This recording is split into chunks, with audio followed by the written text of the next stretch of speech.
I don't Wrong know. orientation. Just a Guess couple we're people. streaming vertically today. We're live. Oh, we're live? Hey guys. Oh, wait, we're not gonna stream vertically. We're streaming vertically because otherwise I'll have to reset the stream. Just click the button. There is no button though.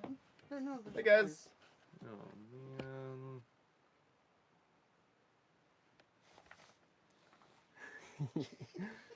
All right. Technical diff. Oh jeez. Uno momento.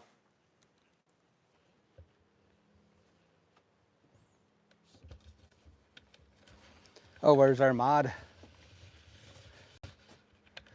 So, Big sis. yeah. So it looks like we're streaming vertically. As usual, sometimes the app is hard to get started in the correct orientation, but I guess we'll survive here. So anyways, welcome everybody. welcome.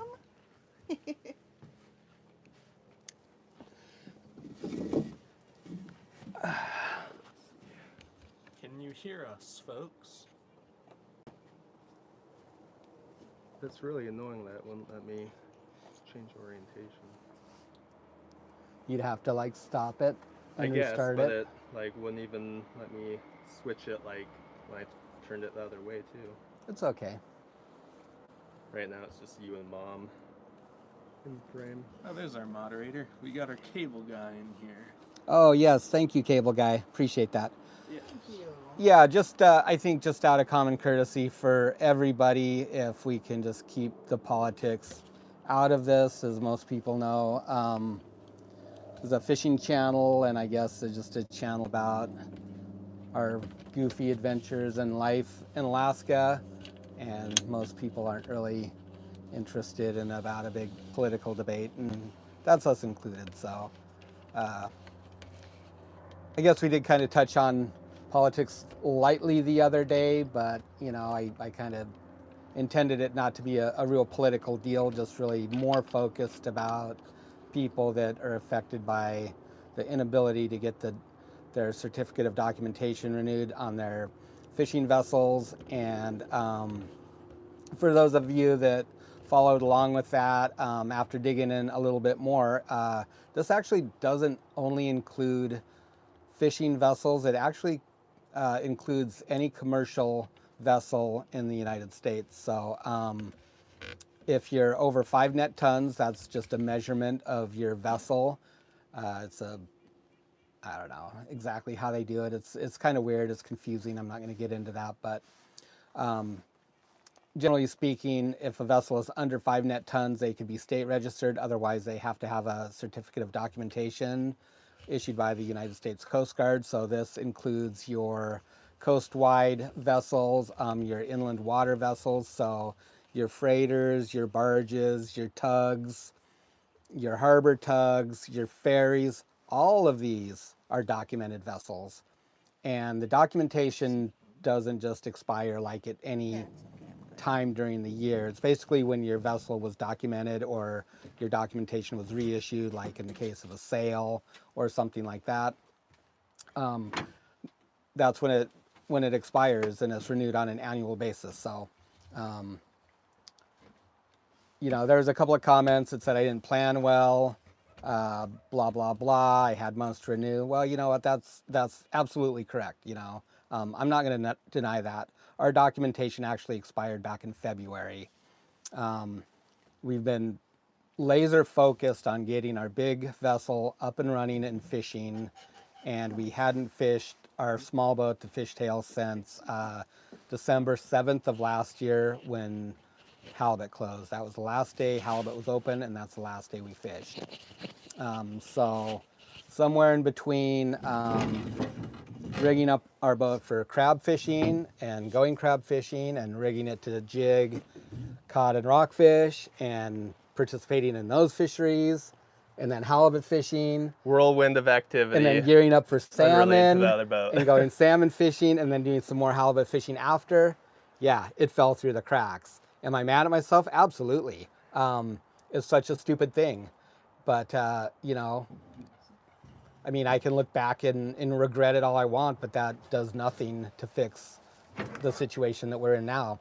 And more to the point is, it's not just us that is going to be in this situation. Depending on how long things drag out in Congress, it could be a lot of people. And all these operations contribute to our local economies and also provide, our nation with the goods and services it needs. If you look at the intercoastal waterways, if you look at the Mississippi River, if you look at every port, on a seaside town, whether it's from Washington or Alaska, all the way around to the East Coast, commercial vessels are necessary and needed. So at some point, there's other people in the same situation. And yeah, I guess some of the other comments that we got is just go fishing and don't worry about it. Yeah. It's easy to say that. Mm-hmm. It's another thing to actually do it and have to face the repercussions. Of course we could go fishing and we'd probably get paid right now, but then I'm going to have to deal with it at some point. And depending on how hard they want to drop the hammer, you're talking about vessel seizure, you're talking about forfeiting the value of the fish, and you're talking about fines. So this could easily run into the, hundreds of thousands of dollars. Is it worth it? Absolutely not. Am I going to do it? I wouldn't even think about it. A long time ago, we got boarded by the Coast Guard with expired documentation. It wasn't a big deal, but we were just fishing state water cod. They were cool about it. They said, get it fixed. The Coast Guard's not really my worry. We have different enforcement agencies when we submit a fish ticket. And for halibut, the way it's regulated and watched, when we land fish and we punch our fish ticket, that quota is immediately deducted from our eFish account and it's accounted for. When that happens, we also have a PNOL, a prior notice of landing, where we call in 3 hours before we offload, or the plant does it for us when it's scheduled, and they'll give them the delivery time, the date, the amount of pounds on board, estimated what area it came from, the permit number, the vessel ADF and G number. All of that information goes to them, and that's kind of like the first step in enforcement right there. So if anything funny pops up, like, oh, there's not even any quote on that permit, they're going to know about it right away. Sometimes they'll send enforcement down to the boats just to check us out. We've had 2 visits this year already. And so, if they come down and they see that our documentation has expired, they're not going to be happy. And this isn't the Coast Guard that's doing this. This is the enforcement of NOAA, so National Marine Fisheries Service Enforcement, NIMS enforcement. That's the guys that come down and talk to us. We have a really good relationship with them here. We've never had any infractions over the years. If they were minor. Actually, on a YouTube video, we did have an infraction, and they reached out to us and told us that our bird line needs to be deployed before the first hook hits the water. They were really cool about it. More of an educational experience. Yeah, it was a heads up. Yeah, especially with our reach, just letting us know so we can let other people know. Yeah, kind of thing. So that's the kind of relationship we have with them, and that's the kind of relationship we want to continue to have with them. We go in there a lot to seek clarification on rules or regulations that affect us. And then the same thing goes for our state troopers that also enforce our waterways and our fishing regulations. We have a great relationship with those guys too. And we don't want to be on that list somewhere that every time they see us out on the water or making a landing, they're going to come down and check us out. That's the worst place to be. So I guess we appreciate all the advice and just, the different, just go fishing and worry about it later. Yeah, we're not going to do it. It's just not worth it. So anyways. There was a lot of caring, loving advice too. A lot of those kind of comments too. Yeah, absolutely. So I guess, maybe we'll circle back to that, or we can circle back to the other one. But yeah, so if my video came off the other day that we're in dire financial straits, that's not necessarily the case, and I hope it didn't come off that way. There's some extremely generous people that reached out and and sent us money, and it's really humbling to be on the end of that, but I certainly wasn't asking for that, and I hope that it didn't come off that way. We are grateful for everybody's support, but honestly, I don't feel like, we deserve it, or there's people that could use it more, maybe. But I know it comes from your heart, and it's, just a reflection of your kindness and appreciation for us. And so I guess we can kind of leave it at that. But know that we are deeply grateful for it. And thank you. yeah. Yeah. Yeah, amazing support, you guys. Yeah, We really thank appreciate you. it. Yeah. So I guess where are we right now? So the tree has been shaken pretty hard, I think.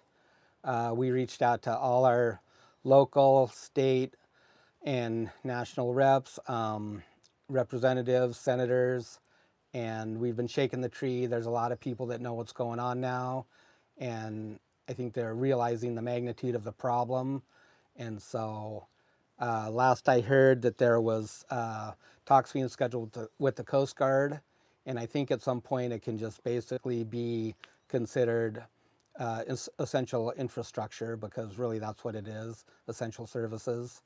The oddest thing about it all, I think, and kind of the weird takeaway, is that the Coast Guard is still working. They haven't ceased operations. Search and rescue is still in effect. I saw a comment there that somebody asked. I missed it, but the name, I think Dan. So yeah, the Coast Guard is still in operation. They're still conducting search and rescue, and all their normal, I think, enforcement operations. NIMS enforcement, that is a division of NOAA, they're still active. They are still enforcing fishing rules, and so that's why we got to toe the line. And I guess that's kind of what caught me off guard, is that I figured that, I honestly didn't even really think about it. I didn't really think about, I knew the shutdown would affect people, but I thought, well, we're good to go, because, we're landing fish during the shutdown, and it's, fine. We knew that those services were still in place, and so I just figured that the Coast Guard Documentation Center would be operating as usual. Mm-hmm. The oddest thing about it is that they're still processing recreational applications. And so, anyways, like I was saying, I guess I kind of got off track here, which if you know me, is pretty par for the course. Yeah, Sometimes that's kind of your MO. I for get sure. distracted and will ramble on a bit. So so they were supposed to meet with Coast Guard brass, and I think that I'm hoping that something, at least they get funded, like they were talking about getting the military funded, that happens, that they have some money that they can push out somewhere over there to get this done, because a lot of people rely on it nationwide. So I think that's where we are right there. Yeah, we're crossing our fingers. crossed. Yep. Worst comes to worst, we can probably do a little bit of fishing out of our skiff. That doesn't sound that exciting and fun for us. It might be a hoot for you guys. It might be some great content. it might be extremely entertaining. I think we can just take the big boat out there and drop the hook on it and fish out of our little boat. So, just like the old dory style action back in the day before, little boats had their own engines. So we'll just tie up to it and kick back and enjoy while the gear soaks, and then go pull some gear. That's one option, at least to get a little bit of it out of the way and retain 100% of the profits for ourselves. If we really get in a bind, we can just do what we do with other people, is get on another boat and fish it. That is very undesirable for us, though, because the rate is about 50%, so we'll lose 50% of our income. And then also, Anita has like 800 pounds in her name. It's her quota, so she'd have to go on board a vessel, and then I'd have to do the same. It's possible we could do it at the same time. Who knows? But yeah. hopefully the paperwork, I mean, we can get it done, you know, and get our documentation. That would be the best. Yeah. So right now we're holding out for a little while. Yeah. We've got a few weeks to see what happens here.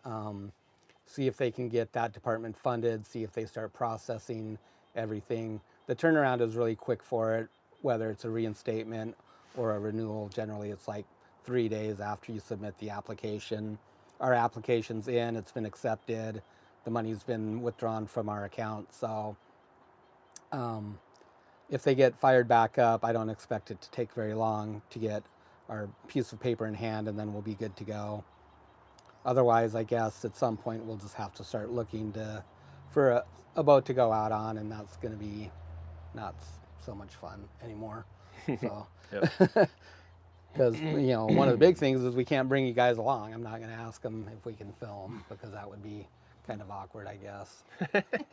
I don't know. So that's where we're at. So anyways, we're all good. Yep.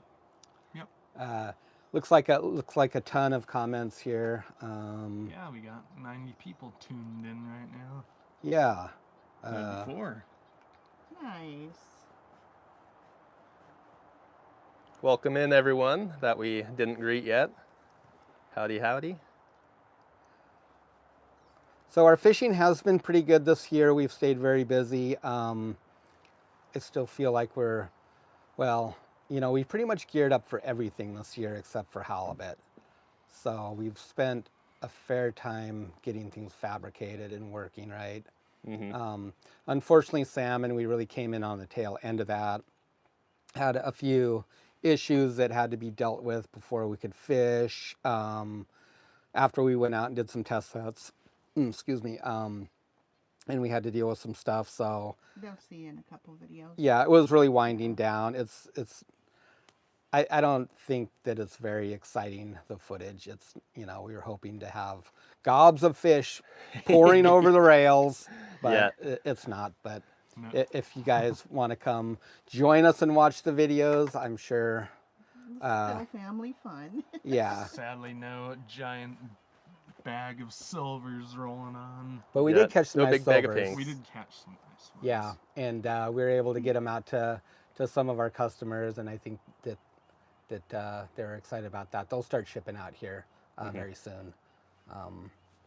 So those of you guys that are waiting for your fish, they'll be on the way soon. We will have a little bit of halibut. We've already pre-sold a bit, and then I just closed the sales because we didn't know what was going on. We can still catch about 400 pounds on our big boat, and so we'll put that into our direct market sales. So at some point here in a week or two, it's going to pop up, but there's only like 100 pounds, so there's not going to be much there. So if you want it, you should probably just go to our website, and you can get notified by email when it becomes available, and expect it to go quick. So that's my pitch there. Yep. On that note, just before we get off topic, we are able to fish off our big boat still. There was a little bit of confusion because I released a backlog video, just stuff I filmed last fall, last October. So I'm going to be putting out some backlog footage just to kind of fill the gap here. And don't let there be any confusion. The paperwork issue is still an issue on the small boat, but not on the big boat. And that's maybe one thing that kind of really like irks me too, is that I had just renewed the documentation on the Emerald Isle in September, and like 10 times I meant to go next door to the fishtail and open up my binder with all my papers in there and look, and just I get distracted, I forget, and next thing you know, a month has gone by. Yep, and here we are. and here we are.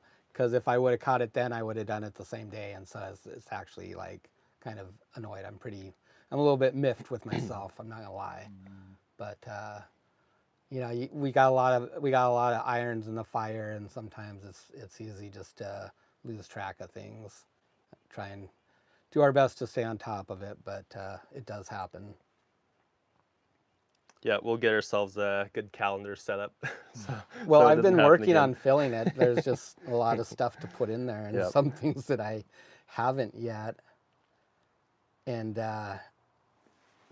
I can't even remember when I renewed the documentation last time. I mean, it'd been year before last, and that's why it's just been too far back. Too many other things in my head. Yep. Thanks, Stephanie. We appreciate you. Anyways, that's the way it goes. We'll get it figured out. We are enjoying the nice weather, Travis. It's actually been windy out in the water, so I guess there's that. The weather is, yeah, it's fall is here, Yeah. fall equinox, and we start to get a lot of storms rolling in. If you guys have seen the devastation on the west coast of Alaska, it's truly sobering, the power of nature. Yeah, it's heartbreaking seeing It those is. footage. Yeah, and so this is the time of year that storms form in the Bering Sea, and they roll down onto us, onto the Aleutian chain, and out into the Gulf of Alaska. We didn't really get hit by their weather. By then, by the time it got down our way, it dissipated pretty well. Could be by the computer. But it was really that and the combination of that remnants of that typhoon, and then the tides were massive. They were massive here, that led to that. So prayers for all those guys up there. That's a really tough thing. So when we think about that, it puts our situation in a different perspective for sure. I Absolutely. mean, it can always be worse. Yep. So Steve, so why can't you fish off the Emerald Isle except for halibut? That's D-class or C-class quota. The fish that is an issue for us is D-class, which is only fishable on vessels 35 foot or under. mm-hmm. So that's why we can't do it on our big boat. Yep. So when you purchase halibut IFQ, the permits, they all come in different size blocks. There's no like a 10,000 pound block, 5,000 pound block, anything like that. It's adjusted annually based on how many shares that you have in that block. And so that's how it's issued, is there's X amount of shares. So for instance, one of our blocks is like 22,000 shares. That doesn't translate into pounds. Every year when they announce the quota, they'll have what's called a divisor, and you will divide your shares by that divisor and you'll get a poundage. And so these blocks are just randomly sized because it was based on past participation pre-private ownership when it was still an open access fishery. And so as people have sold their quota throughout the years, these shares get transferred around, and depending on the size of the vessel that they were initially awarded to, that's the size of the block. So the block that we bought for our small boat was D-class quota because it's generally the lowest price quota, and so it has to be fished on a D-class vessel.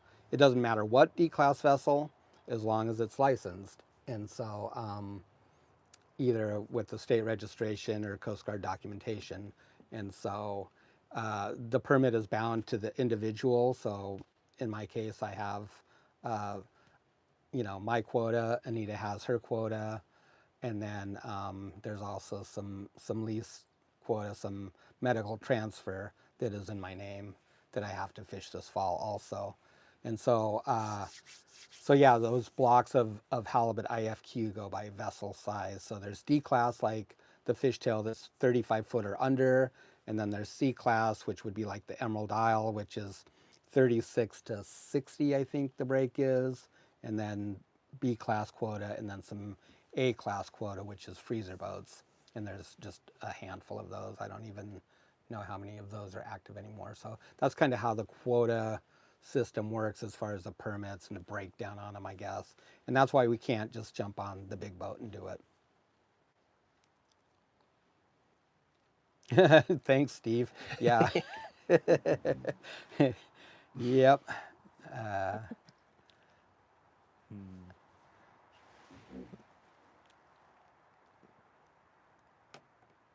So I guess we can maybe try and get caught up on a few of these comments here. Right. Where are we at? Yeah. Alright, that's enough rambles now. Welcome Yeah. in everyone who's joined. Can you pull the screen down a little bit? Yeah. Sorry. Is it bright enough? It was blaring off the sky. That's good. Might have to get an extension cord and plug it in. Is it low? Yeah, it's like halfway. So I saw Cables guy question about the Coast Guard.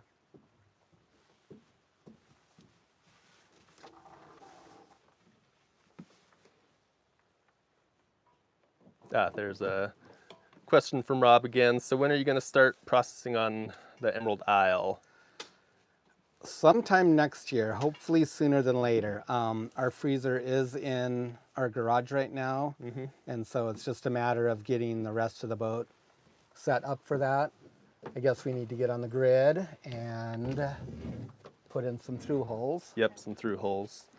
We have to get a marine sanitation device hooked up, which we have already. Just the charger. And so that'll kind of Don't need consist that. of a holding It's long enough. tank and then also long enough. a treatment unit. And then we're legal to discharge our black water into the waterway. We can legally discharge black water outside 3 miles. So if you just have a holding tank, you could go outside 3 miles and pump it. But this one actually treats the effluent, and then we're allowed to discharge it inside 3 also. So that will be nice to not have to worry about that. So we have that unit and just basically need to get it installed. We'll have to probably, I don't know if we'll get on the grid or go in the yard to do our through holes. We might go in the yard. That's like a pretty big job, and It's a lot less stressful. it is. Because Yeah. I think we have 3 to put in, so we need to put I think it's okay. a raw water intake for That was our right there. for our marine sanitation device because it uses salt water, and then we need to put one in for the raw water for our condenser. So that'll be hooked up to a pump that supplies the freezer unit with water. So when you remove the heat from the fish, then you use seawater to remove the heat from the refrigerant, and that gets discharged overboard. And so it's not about actually making things cold and freezing. Think of it more like removing the heat from it. That's how it actually works. And so everything wants to find an equilibrium and be equal. And so if you have a jug of water that's frozen and you set it on the table, it slowly thaws. You're not melting the ice. What you're doing is you're removing heat from the air around that ice. And as it chills, the air, it melts the ice, and eventually they're in equilibrium. Equalized, And yeah. so you're kind of doing the same thing with refrigerant. So it's pretty amazing technology, really. And we should be thankful that we have it in our lives, because otherwise we'd eat lots of salted cod, I suppose. Old school. So yeah, so we'll have to get a through hole installed for that. Also another one for processing water, and hook up some kind of batch chlorinator to it, or an injection chlorinator to make the salt water safe to use. That's pretty standard practice on all big vessels, or I shouldn't say all big vessels, but vessels that process at sea. You just use seawater to when you clean your fish and to rinse them, and it's perfectly fine. You just chlorinate it to kill any bacteria in there. And so yeah, we're hoping to have that going pretty soon in the year. A good bit of paperwork to do on that still, nothing too overwhelming. Some stuff to do with the boat. We'll have to get somebody over to inspect everything when we're done. The whole So- processing area. The processing area, yeah. And make Yep. sure that you don't have any pipes that are interconnected that could possibly contaminate your processing water or anything like that. It's really important to make sure that those intakes, are separate. You don't have any crossovers on your piping. So in our instance, our intake and discharge for our black water is on one side of the vessel, and anything related to processing is on the other side. You always have a lot of current flowing through there, so contamination isn't an issue, or shouldn't be. And then you still have to test too every day. You know, you have to test your processing water and send samples off occasionally, but it's all important stuff to do. Googlu says, where's the freezer going to be located on the boat? It's going to be, we're going to set it up so we can use either hold for our fish. And so it's basically, it's called a hatch mount freezer. And so the compressor and condenser is on top, and then the evaporator, the part that blows out essentially the cold air, is down below. So that'll hang into the fish hold. What we plan on doing is have a raised hatch that's mounted in, and that'll allow us to get a better airflow. So there's some stuff that we need to do on that. I should probably make a good video about it at some point. Yeah, I think that'd be pretty cool. I have some plans kind of drawn up, rendered up in 3D that'll kind of help show. But imagine a raised hatch that this unit sits into, and then a tunnel that blows the cold air through, and that's where we'll have racks for our fish to freeze the fish, and that'll go through the deck into the hold and circulate back around. Once the fish is frozen, we take that out and we transfer it down into the fish hold. There's a lot of boats that are freezer boats that are set up that do essentially the same thing, but a lot of them will load their unfrozen product into the hold and have racks down there and freeze it, and then they'll bin it. That works great too, but the way we're setting it up is going to hopefully keep us going in and out less, and being down there for less amount of time, which there's funny things when you're talking about refrigeration, like you're breathing, it creates condensation that ends up in your evaporator, and that needs to be thawed. So the less time that you spend in your freezer, the better, because you'll not only inject less heat into the system, but also less moisture. And so I think we'll have a pretty good setup like that, and it'll allow us to stay up on deck and just drop down once in a while when we're just basically transferring fish down, which can be in a box to make it go quick. So that'll work out pretty good. We're going to make it interchangeable between the front and back hold. So we still have the ability to, say, do a trip, freeze for a few days, and then put raw product on board and come in and deliver it to one of the major processors. That gives us a lot more flexibility and also allows us to tap into our own retail markets, but also be able to put a lot of volume on when fishing is good, and I guess take advantage of that. So I think it'll work out pretty good. Yeah. And Steve, yes, the generator has plenty of power for this unit. Yep. And anything else that we can throw at it, probably. Yeah, the generator's 30K. I am looking at getting it rebuilt this year. It's pretty high hours, but it runs good. We don't have any problems with it. I'm not going to say it leaks oil. The seal on the injection pump leaks slightly, but only when it's off. And so, but that's a pretty easy fix right there. Other than that, though, it runs really well. It doesn't burn oil. And so it seems like it's running strong, but the hours do concern me. It's got, over 35,000 hours on it, which is a lot. But they do make rebuild kits for them. They're pretty affordable. The biggest thing for it, though, is that the cylinders they're just rough. They're roughed. I'm looking for the word. I don't quite remember it. They're pre-finished, I think, but they're not completely finished. So when you put the new cylinder liners into the block, it will distort them slightly. So then they need to be bored to the right diameter for your piston. And so that's kind of the biggest barrier for that, is that we'll probably have to break it down and then pull the block and have somebody do that machining. But the rest of it's really simple. Mm-hmm. So, and I think we're going to try and get that done just to have the ease of mind. Mm-hmm. Kind of the last thing you want to do is have your generator go down on you. Bored and honed, yep, Rusty, that's right. Not chlorine gas, Rob. Yeah, bleach is exactly how you do it. They make little, what are they? Is it a parasitic pump that just injects a tiny little amount of bleach into a moving stream of water, and you can chlorinate that way. Or you can do it in batch chlorination, where you basically have like a drum, say 50 gallons or something, with your processing water in there. You inject chlorine into that. It sits for a little while, and then you pull it off. And so there's a couple different ways you can do it. One is the batch way, or just direct injection.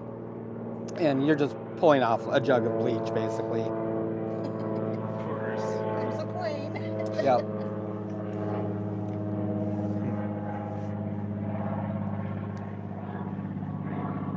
John Pierce. Hi, family. How are you all? I'm good. We're good. Yep, we're Thank good. Lori Ball. This would have been a great live catch, clean, and cook. Been a long time. I love watching you guys fish, but I'm glad you're doing it right. Yeah. Thank you, Lori. It has been a long time since we've done one. Yes, it has. We'll have to do one soon. I think at some point we will put a small generator on board. As just, we call them house generators. They're generally like 5 to 8 kW. Our generator that we have is 30 kW. But that still wouldn't be enough to run the compressor on this freezer unit, or like an RSW unit. We need something over 20, probably like around 25 kW. But on the flip side of that is our fish hold is extremely well insulated, and if the generator goes down, we're 12 hours from home or 15 hours from home at the very most if we're at the very other end of the island. So in that amount of time, you're not going to have any loss or anything. If we were fishing somewhere else far away, then it would definitely be good to have another generator on board that could run that. A little redundancy for sure. It wasn't a beaver, but just one of the little, maybe Cessna or one of those guys flying over.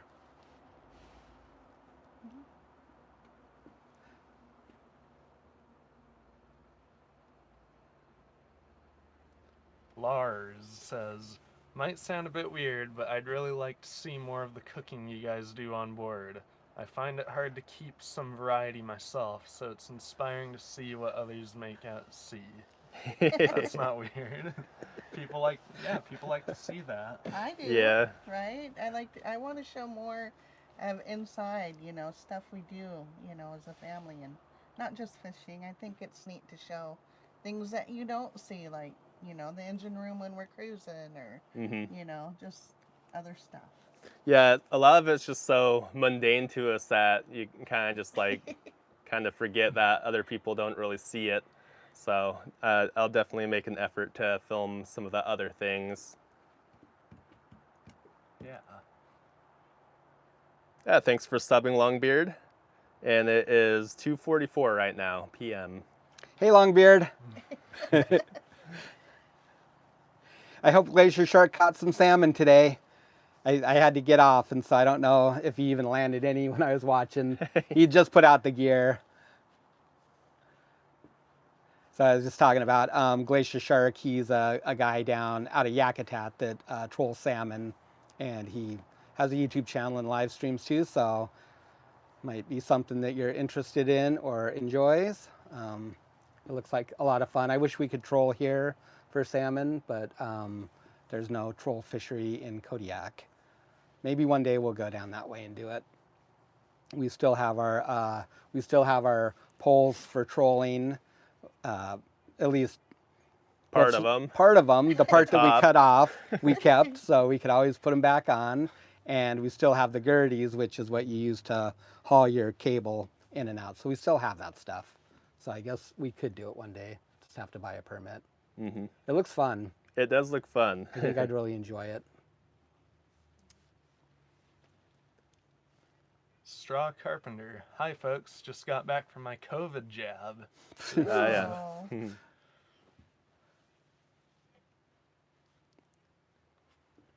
Welcome back. How's the rebuild going on the truck? Well, Dad was just acquiring some more parts this morning. Yeah. That video you guys saw, I just put out last week, I think. That was from August or something last year. So a little bit of a backlog there, but we're really looking forward to getting into it here. Yeah. We're really missing our trucks. So It's Yes. been broken down for a while, and for most things we don't really use it. We use a little Ford Escape to haul a lot of gear and stuff in it, and we're pretty careful to not tear up the inside, but it'd be nice to have something a bit bigger sometimes. So far we've sufficed, but yeah, we miss our truck. So it seems it's been ages since it's been broke down. It was kind of well, sudden, I guess, when it did happen, and so it'll be nice to get it fixed up again. So we got a ton of comments about that too, about just getting an axle here, getting an axle down there, getting it shipped up. Yeah, those are all viable options. We do have a junkyard here in Kodiak, but I'm guessing if we got an axle from them, it's going to probably be in about the same shape, and it's a lot of work to just go rip something out of a truck like that at a junkyard. The conditions are never ideal. It's just kind of weird anyways. We could get one back east and shipped here. They're about $1,500, almost $2,000 for one that's been rebuilt, and then if you tack shipping on there, it's probably going to be another $1,000, maybe $1,500. Gets spendy pretty quick, but we have something even better, and hopefully you guys will enjoy it. And so it'll be in the upcoming video, and it kind of like touches a little bit on some things that we'll be doing with our channel in the future. And I reached out to a company called Cut Send. They're basically, they do laser water cut jetting on a pretty big commercial scale, but for small one-off jobs or even production jobs. So anyways, I reached out to them, and they were kind enough to give us a $500 certificate, and, you know, we'll promote their business. We'll show them, you know, everybody what we had made. And so the brackets themselves, I pulled all the measurements off there and the angles that I needed, and I drafted it up in Fusion 360. And then I sent them the cut file, and they just cut the parts, and they can even bend the parts. And so we had some of them bent that we needed bent, and we'll be getting those back pretty soon.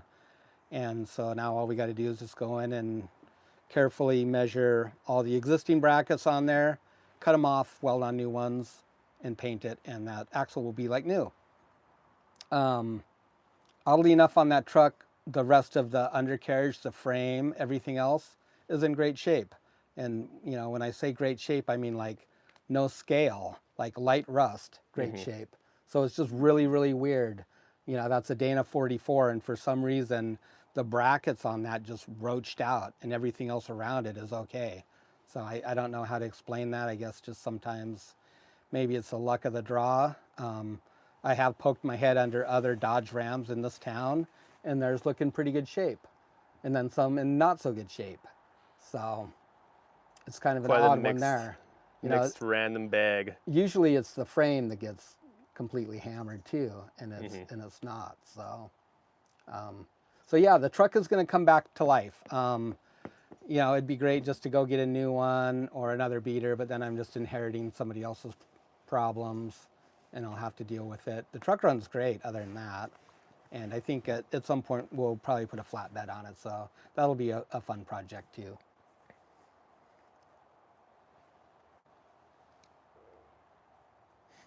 Hi, Lakota. How's it going? Hello, Elwood. Good to see ya. Howdy, howdy.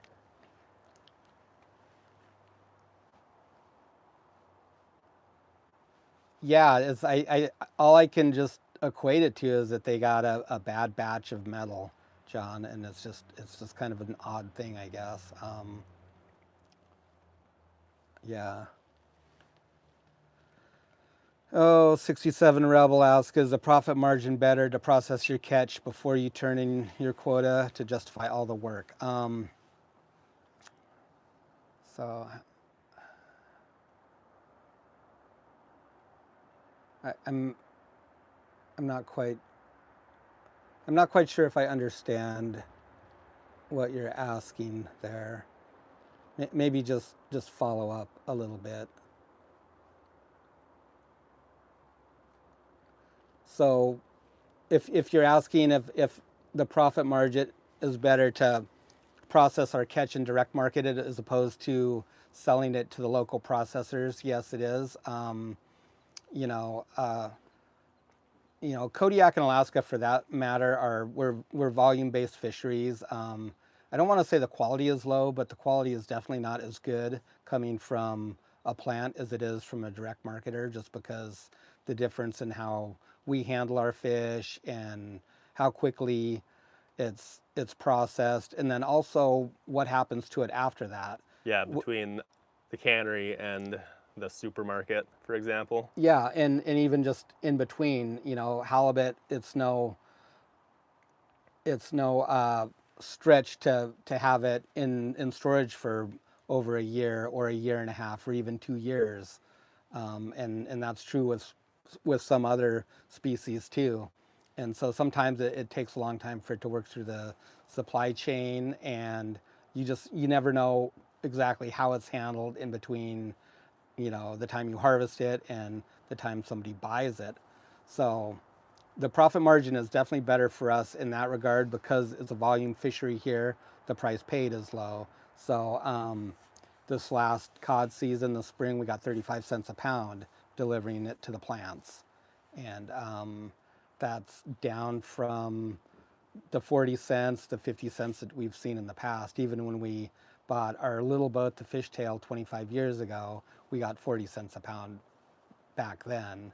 And so you can see how the ex-vessel price hasn't even kept up with inflation or the increased costs in insurance and things like that. So it's worth it for us to do that on that level, and that's one reason that we've been able to kind of remain small, and that's what put us onto direct marketing in the first place, is that we had to really make a choice between keeping a small vessel and fishing it as a family, or buying a big boat that can catch lots of fish and our pulse fisheries like cod and salmon, and retain a crew and have to deal with all of their problems and the insurance and just everything that goes along with having a big boat. And probably the biggest thing for that is just being gone from home all the time. When you have other people that depend on you for their livelihood, you can't just say, well, I want to take, a couple days off and go home and be with the family, because it's not fair to your crew. And so I didn't want to be there. I didn't want to be an industrial commercial fisherman. So direct marketing has worked out good for us in that regard, and the difference in the price is worth it. There's one back. There's one or two back here. Yeah, one from Rob. Okay, for real, how often do you cook fish on board while out fishing? Well, we try and do it once a trip if we're out for a few days, especially. If we're just on a quick trip, I'll usually just cook an easy meal. My trademark is kind of the jambalaya with brats in it, so it's an easy one. That's the standby. Yep. Yeah. It's delicious every time. That's the easy boat meal that I usually cook. If just we're out kinda for go a for few fast. days, yeah. And filling. Yeah, and it depends on how late it is too. Just makes sense just to cook something easy if you're tired. But yeah, we will cut up a fish if we're out fishing the next day, second day, because then they're easy to cut without the fillet being too floppy. So yeah. And if tuna fish counts, then I usually pop open some cans of tuna and cook some tuna helper at times. So Or does tuna that count? sandwich. Yeah. Yeah.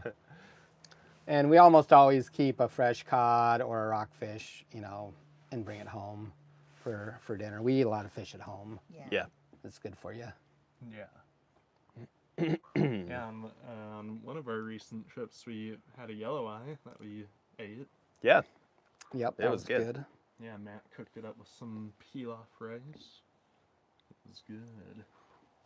We'll try and get some good windstorms here, Keith. It's that time of year when they're going to start rolling through, and it's something that I've always kind of meant to capture. Especially when we get down in the forest around us, these big trees, they'll start to move around, and you can feel the roots picking up and dropping down under your feet. It's unsettling yet also really cool. So you just seeing the ground looks like it's breathing, and so yeah. I think I posted a short like sometime last year of like it was the water at Abercrombie Park, which is like over there, and it was like really blasting. Maybe I can see if I can find it on here and post it in the chat. Yeah, I had a lot of footage from that on my phone, but like it's kind of a pain to like get that footage off the phone and edit it, so I didn't really do anything with it. But yeah, Also, probably the microphone too. yeah, It's like not the same experience if you just put music overlay, I find. Yeah. So appreciate the offer on the axle, Steve. Like I say, so we have the brackets are on their way for that, and so we'll just rebuild the one. Internally and everything, it's in good shape, and that'll give me a chance to practice my welding skills a little bit. And other than that, it's just your basic suspension components, anyways. So shocks and steering linkage and stuff like that. So I think we're in pretty good shape on that. I'm gonna have most everything is ordered or on the way here. Well, actually, no. You know what? I take that back. One thing that I would be interested if you could find in like really good shape is the left knuckle, and so it'd be a Ram 1598 4x4. And so I was able to source a new one for the right side, but not the left. And there's a couple of used ones on eBay, but they're kind of hammered actually. There was one good one, but I can't seem to get a hold of them, or it's out of stock now. So for some reason, they just don't have any replacement left hand knuckles for the steering. So if you happen to have anything around there like that, we might be interested in that, and that'd be really cool. I think the old one's okay, but you know.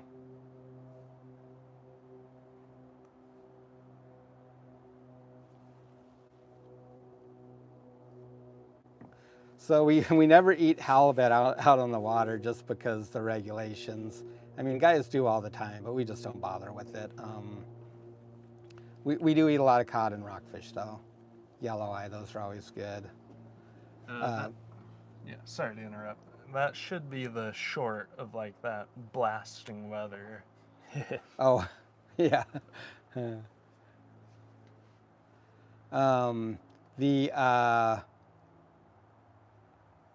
what was I?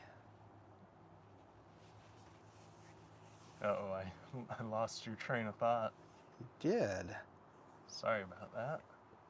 Yeah, just about eating halibut on board, I think. Yeah, just just as far because as the regulations. Yep. I know a lot of guys do it and stuff, but we don't.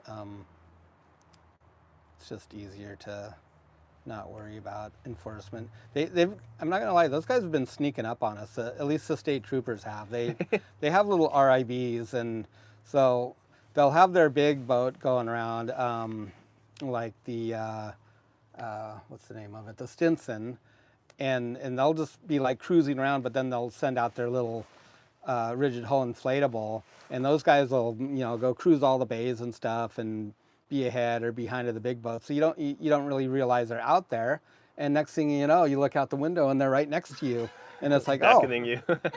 yeah, I guess the troopers are here. So we just usually don't eat halibut. Just that's one reason right there, is that we're not really we're prohibited, I guess. Yeah, they're sneaky, but in reality, they're enforcing the rules. That's true, Rob. Yep. And they're always welcome on board. Yep. They've always been good to us and treated us well, and we've Yep. I don't think we've ever had an issue with any enforcement around here, which is good.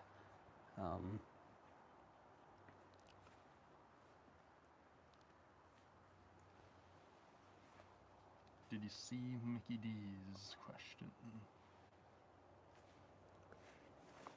Yeah, the waste would be thrown overboard. Depending on how big your operation is, you have to abide by clean water standards. So it's like really high. I think it's like over 7,000 pounds a day. You'd have to grind it to a certain size and screen it and all that stuff, all that extra work. But for us, we're actually just allowed to throw the carcasses overboard. They would like us to grind them if we could. So we might just put our bait chopper on and grind them. And then I guess depending on what we're doing, we could probably even use that for chum if we wanted to. And so, yeah, so that part's pretty easy for us because of the scale that we're on. It's a 98 Dodge 5.9 gas.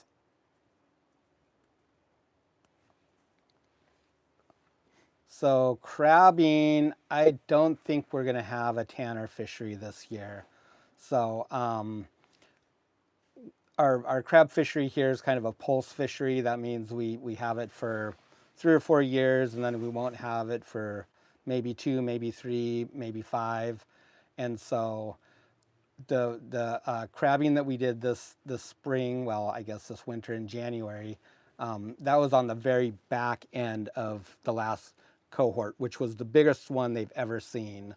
And so I guess we're kind of lucky that we even had a crab fishery this year. And that was pretty much the end of it. The reason that they opened it up is because those are basically old shell crab at that point, or they will be by the next year, and they don't contribute anything to the mating cycle at that point. So they're just going to die anyways, so they let us go at them. But it doesn't really affect the mating or anything like that. And so talking to the guys at ADF&G, Alaska Department of Fish and Game, they go out and do surveys in the summertime and do stock assessments. They're saying that they're still seeing the next cohort, but it's already like smaller than like last year. So, you got to imagine that these crab start out really small, and then as they get bigger and bigger and bigger, they're more able to withstand predation. And so when they're in this size, like a quarter or a $half, they're very prone to predation, like cod. If you guys see us fishing cod, sometimes you'll see crab falling out of them. There'll be 10, 15, 20 crab in one cod. And they're just down there just sucking them up like little snacks. And so that's when you see the highest population of them. And then as they age and get a little bit bigger, that peak gets a little bit shorter. And as they age and get a bit bigger, it's a little bit shorter. And so it's already small enough that they're thinking that we might not even have a fishery on kind of the next cycle. And so it might be a while. It might be a while again. Which is a bummer because we really enjoy it. Yeah, even when we do poorly, we enjoy it. And this year was not very good for us, but we still had fun, and we got the boat set up for it. We had a great time. But yeah, so the health of the fishery, of course, is the most important thing, because if you wipe it out, then there is no more fishery. So all we can do is just try and keep knocking down the cod population so they don't eat everything up, because they are voracious feeders. And hopefully we'll have a fishery again. Hi, Peter. Hi, Peter. So what else were we going to talk about? Well, it's fall. Should we like? We still have some. Yeah, you want to stand up? We still have some leaves on the trees. Our tree out front, though, it got really bare the last couple of days. There's leaves everywhere on the ground, so that's kind of tough. All right. We'll walk you guys around a little bit. Yeah, Matt will take you around. Don't want to take you too far away from the router. Might get choppy. Well, we did some work on our car the other day and replaced the gas tank in that. I tell you what, that was exciting. Mom's golden chain's still alive. It went pretty well, the whole project did, except for the straps that hold the gas tank in. The bolts were thoroughly rusted out and rounded off on them. So luckily we were able to get them busted loose with a impact hammer and just, you know, not an impact wrench, but a chisel. Yeah, a chisel. And I just hammered on one side and they came loose enough. And then we just got in there with a pair of vice grips, and it took forever because the bolts were like 2 inches long, but we got it replaced. So now we can drive around and not smell like a time bomb waiting to go off, which Yeah, was pretty so- much what it was like before. On the outside, not the inside. Yeah, on the outside. It didn't smell on the inside. And it wasn't leaking gas, it was leaking vapor. So the holes were on top of the tank. And All yeah. good now, though. Yeah, it's all good now. So that was a good thing to get done. And then a couple of the bolts had also rusted off the exhaust, not the manifold, but just one of the flanges. So when you'd fire it up, it just sounded like one of the ricers that you Obnoxiously can't run stand down when the they're street. roaring around your neighborhood. So we got that fixed too, so now it's nice and quiet. So the car got a little bit of love this fall. But we're slowly transitioning into all the jobs that we haven't had time to take care of everywhere else. All the backlog maintenance. Yeah, Yeah. Kind of like I'm getting my backlog footage. yeah. And the little fishtail is on that list too. It needs some love. It It is. has been severely neglected over the last couple years. But we'll get her whipped back into shape too. Yeah. Yeah, I don't think we ever thought that Emerald Isle would be so much work, such a long project. Like, definitely when we first got into it, it's like, yeah, we'll just kind of take it bit by bit. But then it's kind of like the more you go into it, the more you just want to get these things done because they're pretty important things, especially foundational stuff like the stringers at the bottom of the fish hold are pretty important things. So Yeah, I think that set the tone for everything, really. Yeah. Because if we're in this deep right now, then we just need to finish this area out because we're not going to get back in here again anytime soon. And, you know, to be able to build around a lot of the other stuff like the bulwarks and railings and the deck, you know, those were all really good projects that have made a big difference not only in our creature comfort, but also just the safety of the vessel. And so it just kind of made sense just to keep on some of that rather than to just have to, shut down again later and do it. Because later is always hard to find. There's still a lot of big projects to do on there, but that's future us, I guess, right now. Yeah. John Pierce, how'd the garden do this year? Not too bad. We actually just dug some taters up yesterday and last week, just grabbed some for dinner. And we dug up 6 plants the one day and got 10 pounds off it. So not terrible. And then yesterday we did...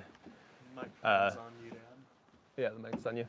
And then yesterday we did 8 plants for 9 pounds. So a little bit less, but we're kind of getting into sort of the back edge of the garden, which doesn't really produce all that well. Not really sure why, Where maybe are they? more shade there. And I don't know if it would make a difference, but Oh. lots of big raindrops That's what I fall was off looking for. the spruce trees, so maybe they're just bombarding the little saplings in the Oh. spring and they don't like that. I'm not sure. Yeah, you're talking about the one on the Want edge. some tea? Yeah, Yeah, probably. Did you mention the There's something. slugs? I didn't. Yeah. But yeah, that one's like the closest around the edge to this exposed slug, so that might also be a factor. Oh, and here comes Dad. Dad's coming back. Yeah. Yeah, not a bad haul of Come show. taters. Pretty happy with it, actually. We didn't tend the garden like at all this year. We planted them They grew, about a foot. We side dressed them, and then we just left them. We didn't even mulch them. So, a very hands-off garden this year. Very set and forget. Yep. So, these were russets, yeah? Are these russets? No, I have the pictures on my phone. Let me look because I keep getting the name wrong. I mean, they're not Goldens. They're not Goldens. No, they're something different. Yeah, and they're not russets. Let me just look. Yeah, because the skin's not right for a russet. Nope, it's not russet. So there's Cal Whites, which are these dimply ones with the deepened eyes. So these are Cal Whites. And then there's White Rural New Yorker, which are the more smooth ones like these. And then there is... Oh, like this one here. Yep. And then there's Dark Red Norland. Yeah, the dark reds are nice too. That's a couple small ones.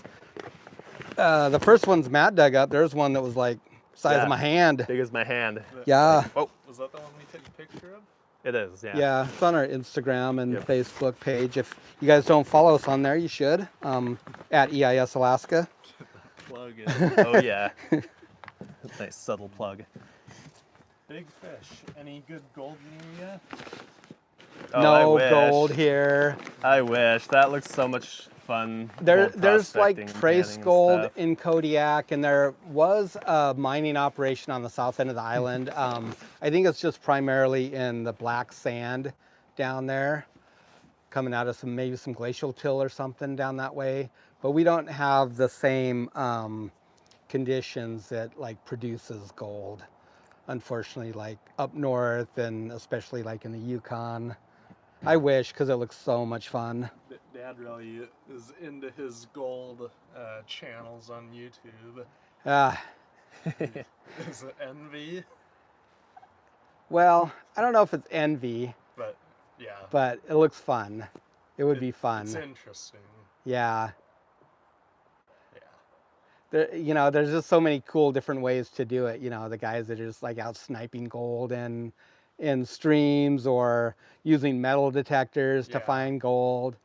And, every once in a while those guys stumble across like a massive chunk of rock. Yeah, like you said, there's lots of different ways to do it. Mm-hmm. Panning and like the little guy with the little pipette underwater. Yep. Oh, yeah. Sniping gold. that, Yeah. That one fake channel with those giant painted rocks. Oh, look at this. A whole man. stream full of gold right at the surface. Yeah. It's just painted rocks. It's Yeah, like, pretty okay. funny.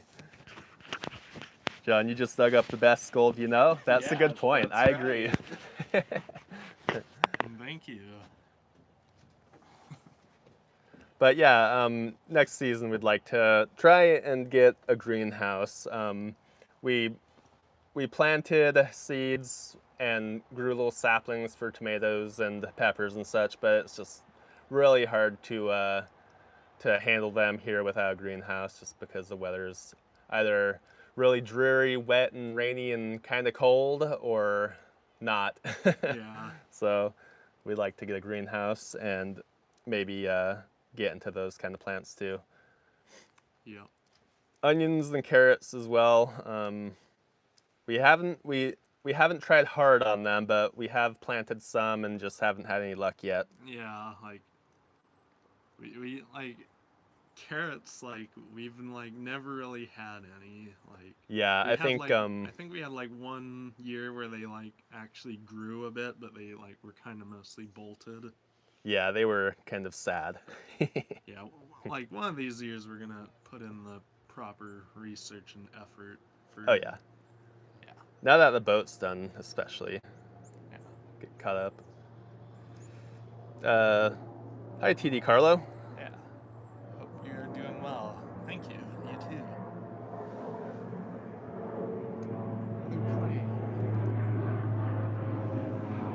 No idea the make. I'm not a plane guy. Yeah. Dungeness maybe, or does that not interfere with you, or does that interfere with your other fishing? Dungeness is a option, Brad, but the CPU this year was terrible. I think they're also on kind of the bottom of their stock. So it was like a 1 crab CPU. It went up to 2. It went up to 2 at the end of the season? Yeah. Ah, okay. It closes on the 31st. Gotcha. Yeah. Yeah, if you didn't hear, it closes on 31st. Dad's not wearing his microphone. It's probably been like the worst season in history, and Kodiak's not known for a big crab season. Like anything over 1 million pounds here is a pretty good season. Generally, that's about the average or on the high end. We did have kind of a big cohort of those that came through, also, but where we I think it got up to like 2.5 million a couple years ago. But that's like a record-setting season for here. We just, for some reason, we just don't have the crab like they do in Southeast, and especially along the West Coast. I mean, it's crazy, the crab fishery down there. Those pots are just absolutely stuffed with crab. That looks like a lot of fun too, Yeah. but it's also pretty hard, dangerous fishery.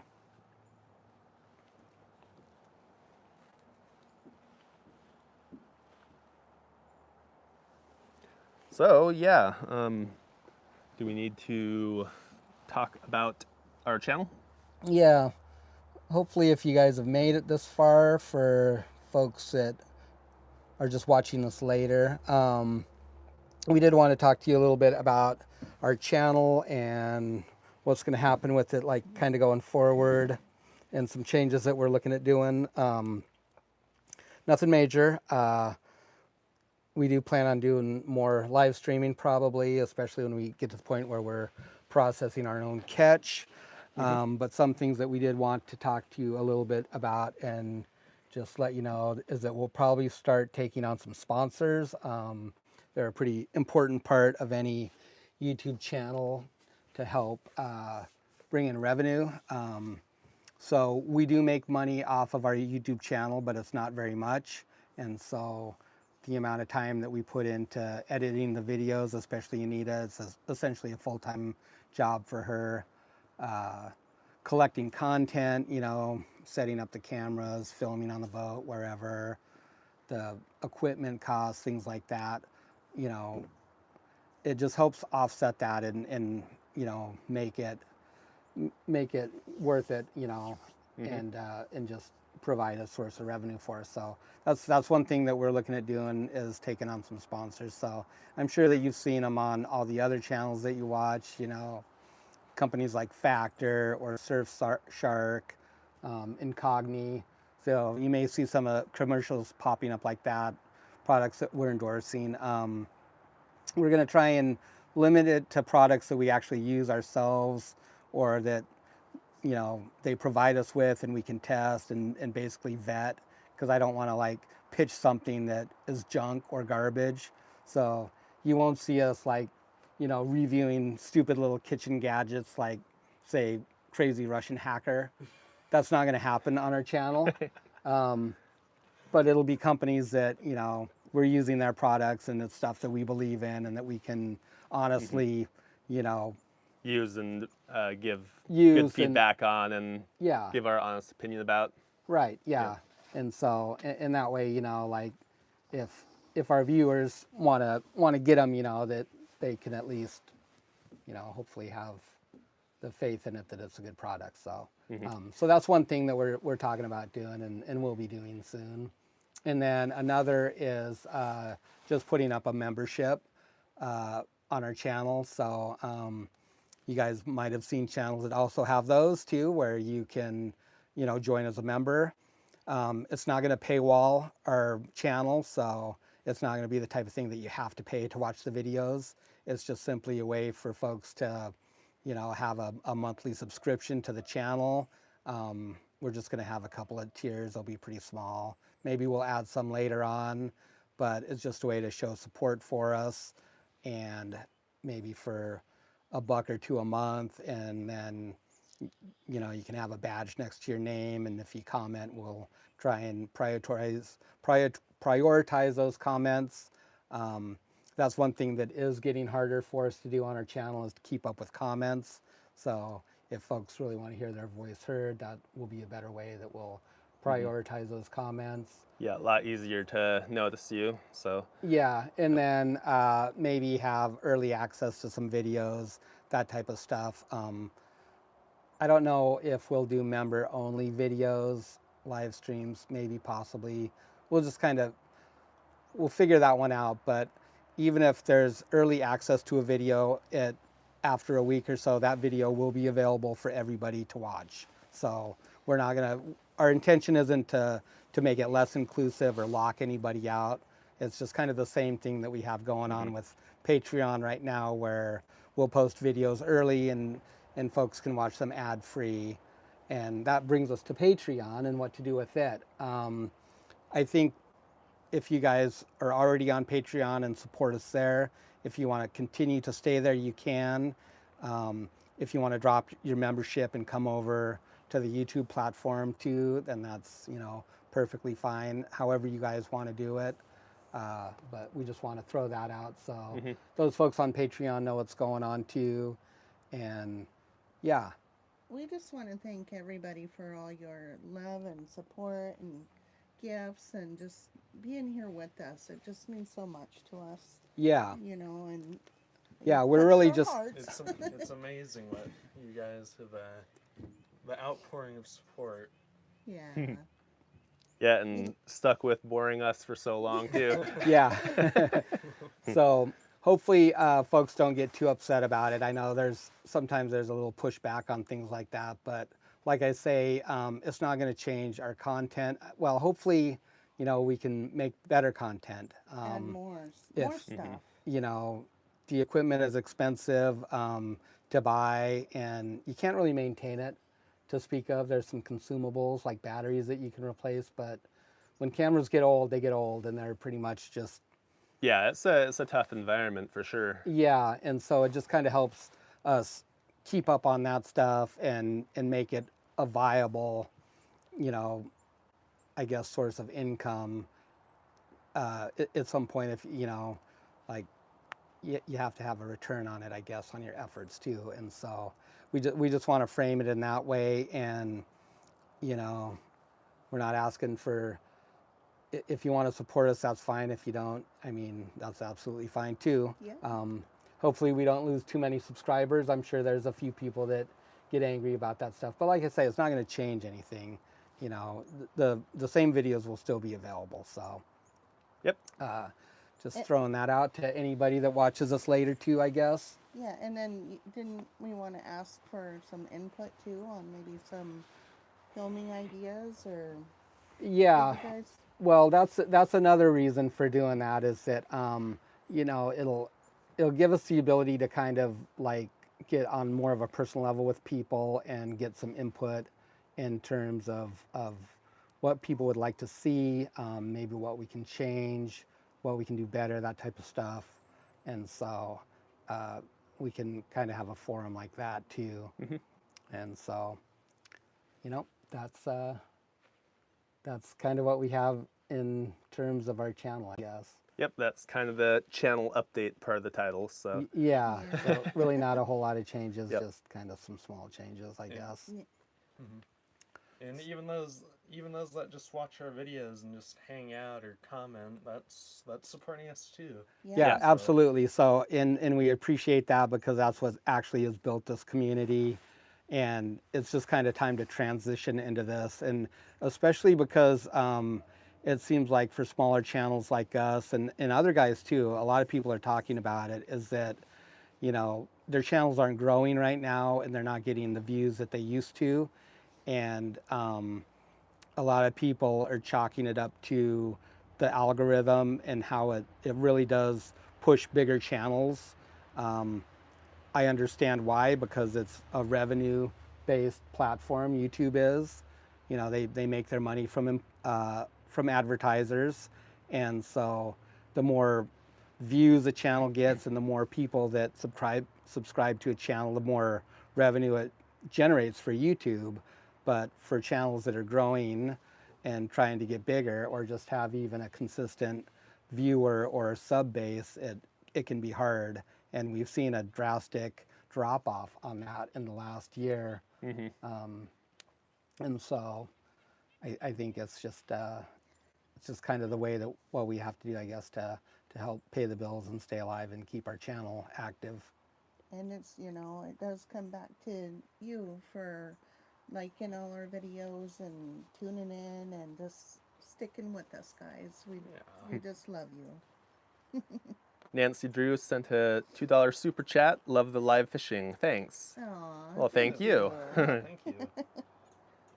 We're definitely going to do some more live streams out fishing. We're looking forward to that. It was really fun doing that on the South End trip there. Yeah, hopefully we got the technical difficulties ironed out. We've played around with live streaming some, and I think it came down to probably the positioning of the router is what it really amounts to. And so we're going to try and get that set up a little bit better. We've got a different setup for our camera coming that's going to allow us to get some good hard mounts around the boat and be able to move it around quickly and position it quickly. And so I think that's going to help out too with some different angles and just spots that we can test it in and know that the connection is going to be fine. So if you happen to just like pop onto the channel at some point and there's just a live stream going, but nobody around or nothing going on, it's probably just us testing it out. So. Husky said, I bought 2 Phoenix flashlights after you guys showed what you got. Well, thank you for that. Nice. So that's a product that I can really endorse. We have their headlamps and then also their flashlight. The thing I really, really like about the flashlight, and for any of you that lose your flashlights all the time or it's never charged up, it's definitely worth the money. They're a little bit spendy, but it's got a home base on the wall that plugs into an outlet, and you pop the flashlight into it, and it's just always charged, and you always know where it is, and that's the best thing about it on the boat. And I tell you what, those flashlights are powerful. I have not been disappointed. We've had ours a little over a year now. Yep. And no issues at all. And so if you're looking for a really good flashlight, headlamp, they got all kinds of stuff, head over to Phoenix. I think that there's an affiliate link on our channel. It's somewhere. I don't think we've had it in the description for a while, actually. So it's probably back a little ways. It's not like we've pushed very much business towards them. I think we got like one or two affiliate commissions. Yeah, but so. But yeah, even though we don't push it, it is a good product. So. That's something. But since you brought it up, yeah, and so they're really good flashlights. Been pretty happy with it, and so that's I like them. Lori Saber says, fishing are my favorite, but I like all your videos. Thanks, well, Lori. Thank you, Lori. You're like an OG. You've been around for a long time. She's been around since the beginning and a long-term customer. We appreciate that too. Yeah. And we appreciate everybody. Yep. I'm not going anywhere. I'm here for the long haul. You guys are the best, says John. Thanks, John. We appreciate it. Yeah. Yeah. Well, we don't plan on going anywhere either. Just starting this YouTube channel and being able to connect with people really changed, kind of our whole outlook on commercial fishing, and it's been a good thing for us. It was a little, I don't know if I want to say it was hard at first. I think it was awkward at first. You're really self-conscious of yourself when you first start filming yourself and you see yourself on video. So that part was kind of weird, I guess. Mm-hmm. But I think we're pretty comfortable now. Yeah. We're not as awkward as we used to be. Nope. Like in the beginning. So that's kind of funny. Should go back and do a reacts on some of our old videos. Yeah. Double D says, bear. Bear? What? Where? They're out there somewhere. They sneak, camera they shy in the through beginning. Yep, John. They do sneak through here for sure. Aircraft 1. Ask what everyone likes about your channel. That could help Yeah, the family aspect is great, and the scenery is off the charts. Yeah, people really do love the family aspect of it. Yep. Some come here for that, and some come here for the fishing, and they'll let you know that too in the comments every And- once in a while. And some people comment that, you know, they used to live here or were stationed here, and those comments are always so nice to read because it's like, wow, you know, it's great to be able to maybe like reconnect people to places they've been in that way. And then for others, it's just, you know, it brings back good memories of time they've spent with their parents, their father, their grandfather fishing, and it kind of rekindles those memories, and that's really actually touching to hear that, you know, to know that you're helping somebody kind of revive those memories, because when you don't think about things like that for a long time, they really do start to fade, and you forget to think, you know, you forget about them. And so that's always really cool to hear. It's home. Yep. And yeah, about the scenery, like, it'd be nice to show off more scenery stuff. Yeah, for sure. You know, with a bigger boat too, we can, we plan on getting maybe a couple kayaks or maybe an inflatable, and we'll be able to have it on the boat. That's one thing about having the fishtail, is that there's no room on it. So we've never had one of those shoreside tender sort of boats that we can just cruise over to the beach and walk around on.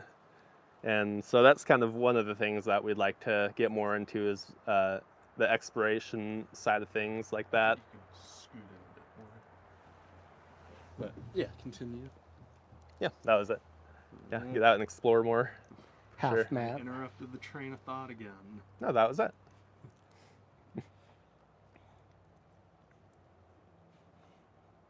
Keith Evans, sometimes hats and microphones end up taking a swim too.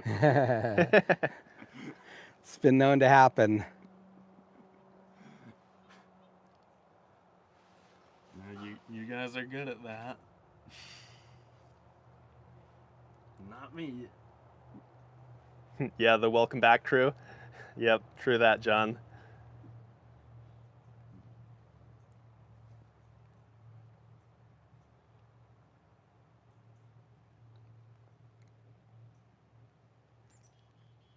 Clay, do y'all ever wrestle bears? Not really. Hope not to. We actually haven't really seen, like, bears here in town. Yeah, we've seen a couple pass through our property just on camera. Never met one in person Ooh, thank you. on our land here, so that's kind of nice. We had some bears that were kind of trouble bears through the Menashe area here. I think maybe last year or the year before. They were being mischievous, so It's usually a young bear, yeah. and yeah, there was some problems around here. They were digging up leach fields, if you can believe that. Septic tanks. Pretty weird. But mostly they were busting into hen houses and decimating people's chickens, and Mom yeah, brought us some tea. that's a tough one. We don't have any livestock or even pets here, other than our birds that we feed. Our Wild birds and our outside squirrels. and squirrel. And so the bears don't have any reason to like hang out around our place, but they do travel through here. This is kind of a green belt behind us. There's no houses, and there's it drops down. There's a little creek down there, and I know that they go through there all the time, but we just don't see them. One of these days, I'm going to get a camera put up down there, and try and capture stuff. But we did get a big bear caught on camera one night, right in front of the our Ford Escape, and it made that car look like a tiny little toy. That thing was enormous.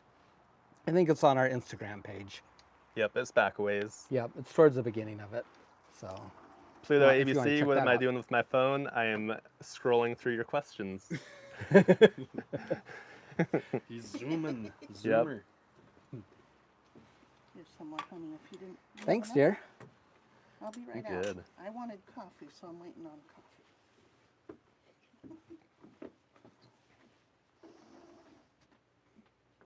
Alan and Suzanne, crazy the way those Animal Planet shows portray Kodiak Island as being just crawling with brown bears. They can be though. Yeah, I mean, they can be. we were at Quota for the flare opener there this at the end of Salmon, and there were like 10 plus bears along the shore there. Mm-hmm. Yeah. So Katoy is a hatchery. They raise pink salmon and then release them and they return. So it's a terminal fishery, basically, just to enhance commercial fishery here.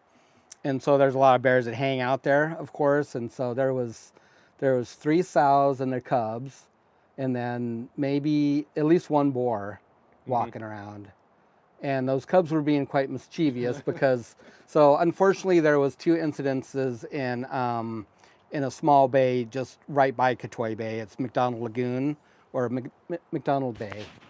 Anyways, a vessel ran aground in there, and then a larger tender hit a rock outside. I guess the gentleman had a medical emergency or a condition, and he hit a rock, and they ran it into the bay to ground it to try and mitigate as much pollution effects as possible, but they still reached one of their fuel tanks, and so they shut down the bay for a few days until the cleanup was done and the fuel dispersed. But Katoy Bay, to protect the hatchery, they have booms, and they pulled them all out in front of the net pens and boomed everything off to protect it. But those little bears were in there chewing up those booms and just making a big old mess. They're quite mischievous, and they've been known to do that to people's skiffs too, like hunters that go ashore to go hunt, and they come back and a bear's been chewing on their skiff, and now it's flat and I was gonna say you and better all tore up. You better use a rigid one. Yeah, so they can Aluminum. they can be ornery. I suppose they're just curious and being playful, but to us it doesn't seem that way. Yeah. It seems more personal.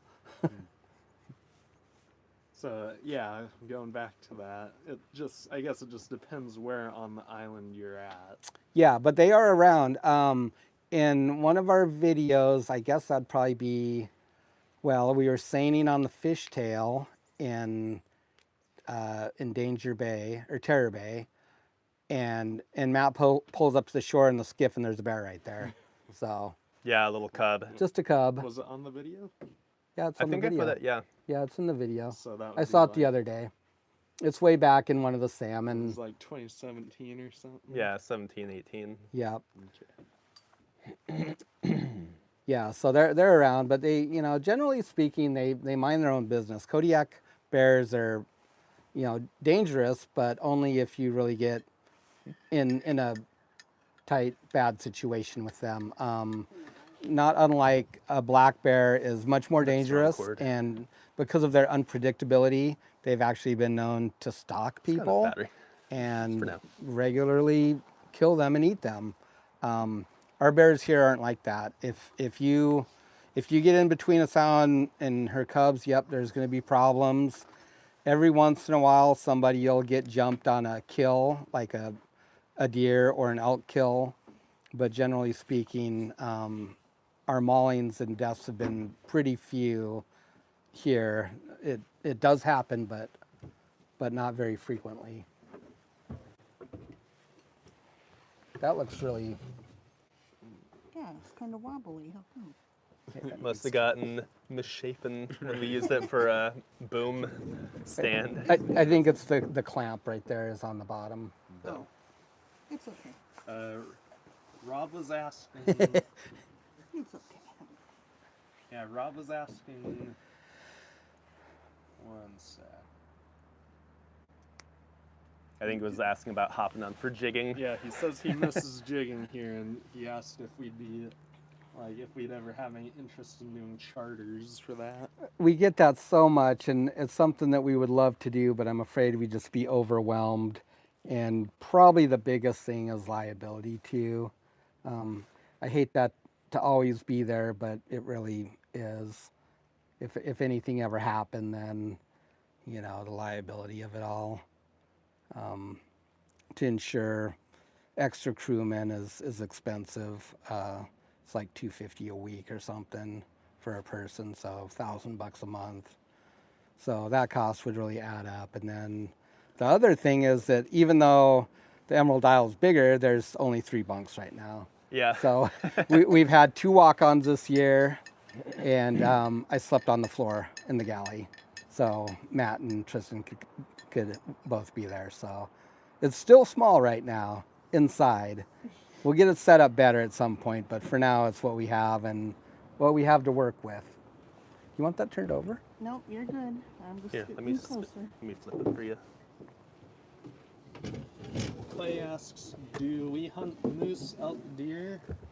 We do not hunt anything right now.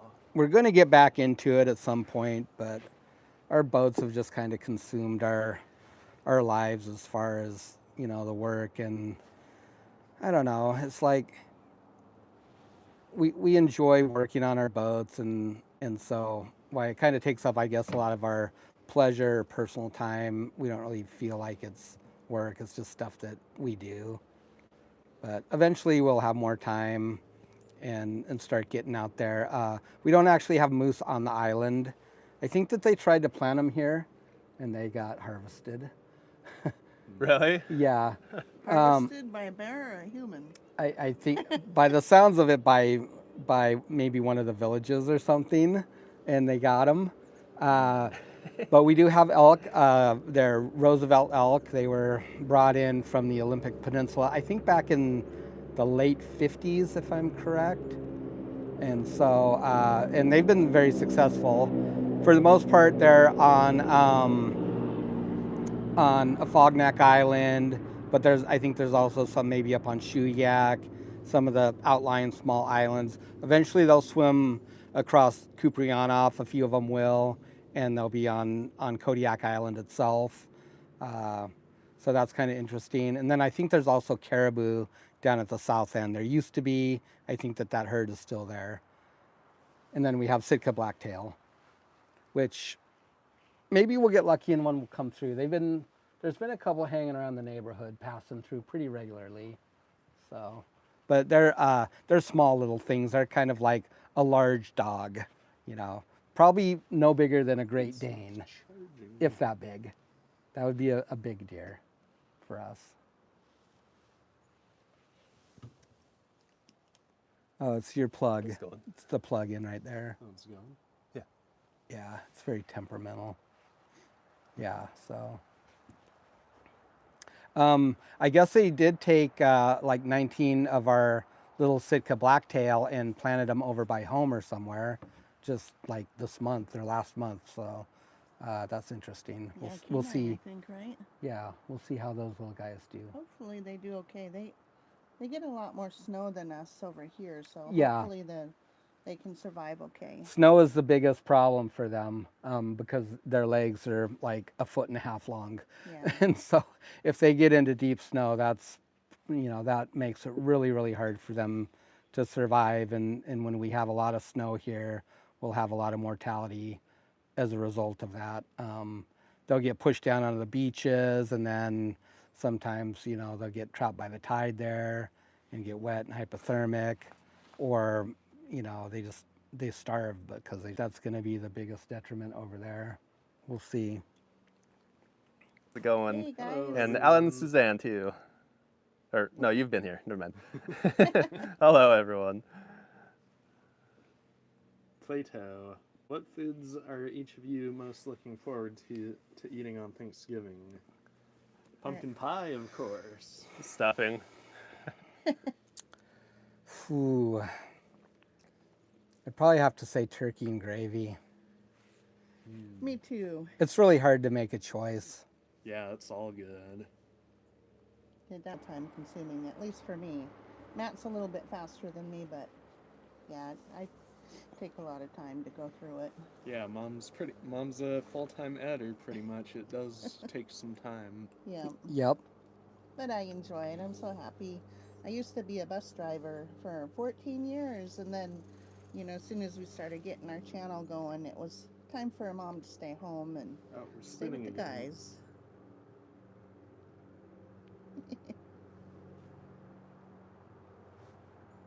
Plato said it. They're cut just out. stuttering a bit. Did it? Probably just our Starlink. It hiccups every once in a while, but for the most part, it's really good. Our internet connection through our local internet provider wouldn't be able to handle the stream at all. And so we're pretty thankful for the technology and Starlink in particular. It's been a blessing on the boat. It has been. It's nice to be Yeah. able to keep in touch with these guys. And here too, to actually have internet that works fast. He was getting pretty crowded on our old service. Yep, too many people and maybe not upgraded enough, but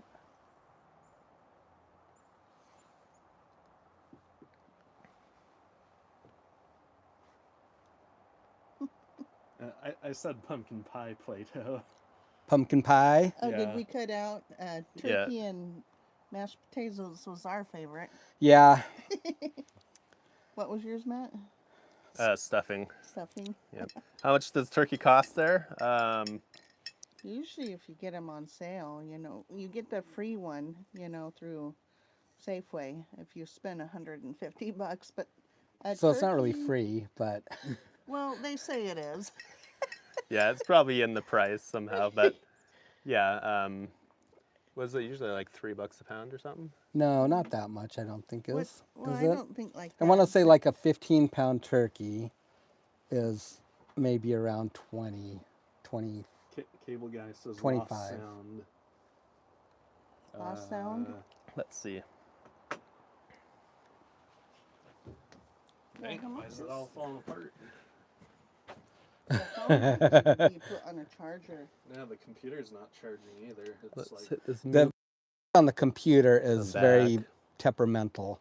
It's you kind of got to Come like in, come plug in. it, Can you or, guys hear? Tuck it underneath because that plug, if it even comes out a tiny little bit, it stops working. I always have to tape it on the boat. Need a cord, Matt? Are you good? we're having technical Okay. issues. They can hear. I'll go grab a charging cable for the Zed phone. had the old Ram Make sure it's is plugged in properly too. starting to get some work done on it now. So as we get a little bit more time in the fall here, we're starting to work on it. So we have some brackets, and so we'll be able to replace the brackets on the axle, and then after that we can just start. Cool. You know, I mean, It does. it Yeah. works, but it'd be nice. It'll be nice to have the truck back.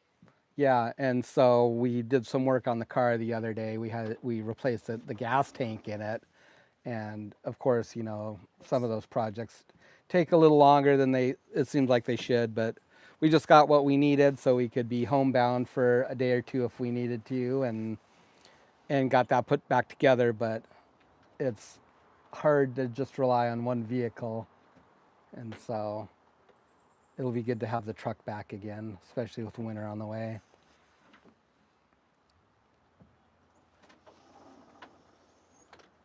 I do miss my truck. We keep having hiccups at the Starlink. Come on, Starlink. Come on, Starlink.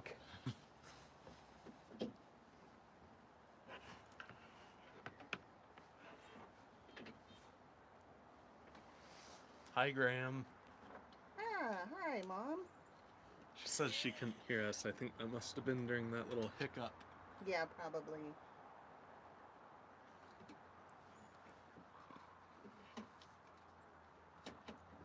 So, are you all ready for winter, people? Yeah.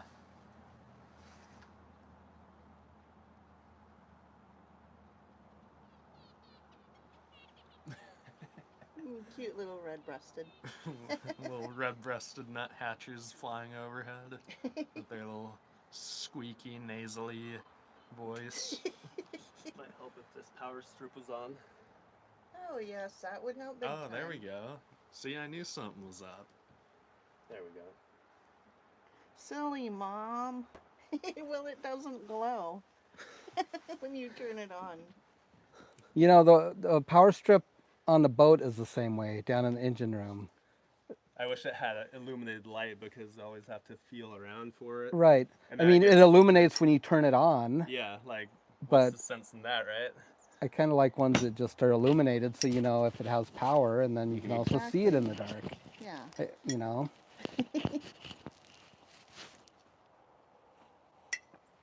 Those birds are fighting over there. They're hungry. We should show them off a bit. They're noisy. We get too far away from the router. I thought you put in the window. Well, that's all the way in the garage, but I don't know how it'll behave switching between Wi-Fi's. Straw says, more spring, please. Yeah, let's reverse the flow here. Let's go back to summer and then into spring. Yes, that'll work. Our summer just went way too fast, and we had a nice summer too. It We, was a we nice really summer. did. It was beautiful. Not really too many super hot days, and when I say super hot, I mean like over 75 degrees, which was like perfect. Yeah. So we had a nice summer. I think it was lots of sun and lots of dry days, At least a lot of dry days. you know, and that's Not why, not a whole lot of really hot days, which is okay, but sunny days and just dry. It didn't rain a lot. it was very nice. Yeah. Had a few spells in there, but not too bad. We're definitely in fall now, though. I'm like kind of cold almost. Yeah, it's Yeah, actually it's- chilly out here. Creeping up Little on bit. us for sure. Mom saved me with the hot chocolate. Thank you. All the bushes basically just lost their leaves in the last few days, especially our big tree where the bird feeder is. It's got the big bright red leaves. I don't know what that tree is, but they all just fell off quick. Yeah. Yeah, 75 on the water is t-shirt weather. I agree. T-shirt weather, hide in the forecastle weather. Yeah, that's hide inside weather. Come home weather. That's hang out in the garage where it's cool weather. It's cooler out in the water.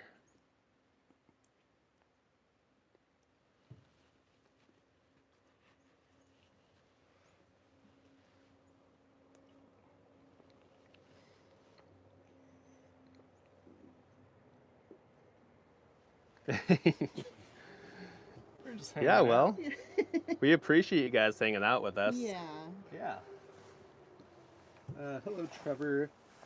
Any good recipes, he asks? What for? Recipes. That's something that we're going to start working on is recipes and more clean and cooks. I know people want to see that, and it's something that is on our radar. So we're going to try and start getting what I kind of like to do is just like starting to go through some recipes and like we like basically test them, try them out, and put them on our website so other people can try them. And of course our YouTube channel.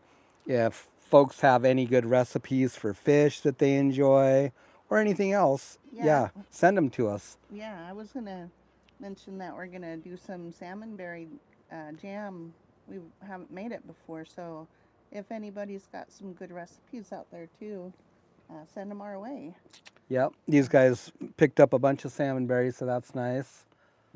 We'll probably be sharing that with you guys, so kind of a sneak peek. Yep. Yeah, we definitely need to do more cooking and cleaning, or catch, clean, and cooks. We are gonna smoke up some salmon soon, some silvers that we got. So once we get a chance, and probably can some too. Just can some regular fish, salmon, and then probably jar up some of our smoked salmon too, because it's really good like that. And then you don't have to worry about it getting lost in the freezer, or it starts to oxidize a little bit. Smoked salmon is harder to keep, I think, in the It is, freezer, but sure. but it cans really, really well. Just the tiny little are those even half pints? They're smaller than a half pint. I think they're half pints, huh? The little tiny ones like that, they're like the perfect size and great for snacking. So we're gonna do some of that, and that'll be fun. Yeah, we'll definitely be capturing that for a catch, clean, and cook. Yeah. I think I did some pickled fish, but the footage didn't come out very good, Yeah, we. so I'm gonna redo it. Yeah. Yep. But that's pretty good too. We'll maybe do some pickled fish. Salmon is really good pickling, but also whitefish too. So I think we did some yellow eye or lingcod. We'll do some of that here soon too. I'm getting hungry. That's a good recipe. Those are good for snacking on. Yeah, the pickled fish was like kind of really spur of the moment. We didn't have the right camera, so I used my little iPhone camera, and it wasn't really the best footage. So we'll redo that professionally. Yeah, Rob, we love salmon patties, especially canned salmon. Yeah. It's like So good. can't go wrong. Salmon. I like sounds canned good. salmon just, for just really for the ease, and it's nice just to be able to grab it and even bring it on the boat and have it, and especially at home. It's just a good backup food because you don't have to worry about refrigeration or anything, of course. And if you don't get to it the first year, it's still fine the second year. I mean, there's no problem with it, and just nice to always have that kind of extra backup like that. At one time that was a really common thing, was for families just to have larders stocked with canned goods from the gardens that they grew and the meat that they harvested. And it's a good skill to have, because it really does kind of insulate you from hard times, I guess. If you can put up that food and have it, it's available. If for whatever reason happens, you've always kind of got a little backup supply. If your freezer goes down, oh, that's the worst. You hear it all the time, and you lose all your food, It's usually when you're not home. It's or always you're when you're away. not home and Yep. you're away. Yeah, you come back from vacation and your freezer died, and it's the worst thing to hear about. So it kind of like helps save you from that too.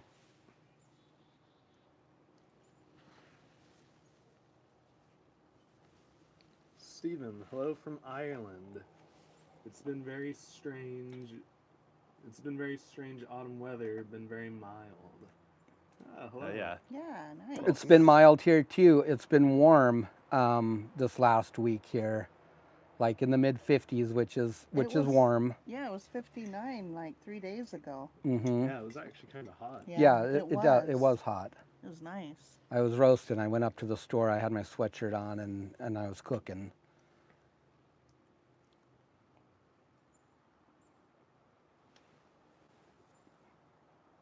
Caleb Bird, you guys ever see the Outdoor Boys around there? I have never seen them locally here, like here. No, I don't think that they were ever a Kodiak thing. I think they maybe came to Kodiak once. I saw in one of their videos. And I think that maybe they disbanded their channel too. I may be wrong, but I think I read that. That they were focusing on family. Their channel had He retired. essentially got too big. Yep.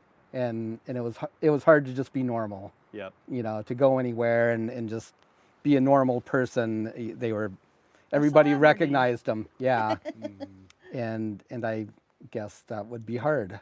That would be hard to do, I think. Mm-hmm.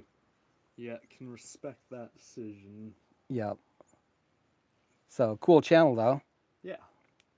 I don't think I've ever seen it.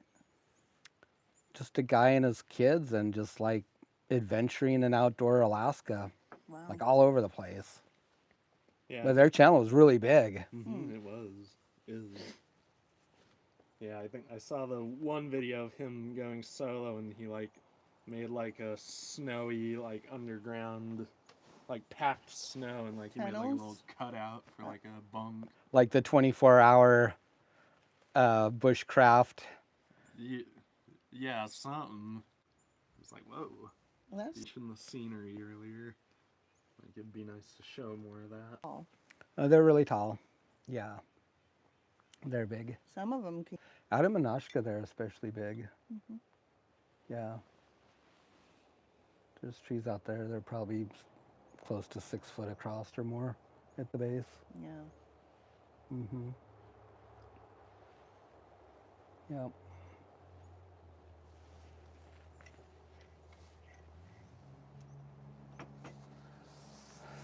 Well,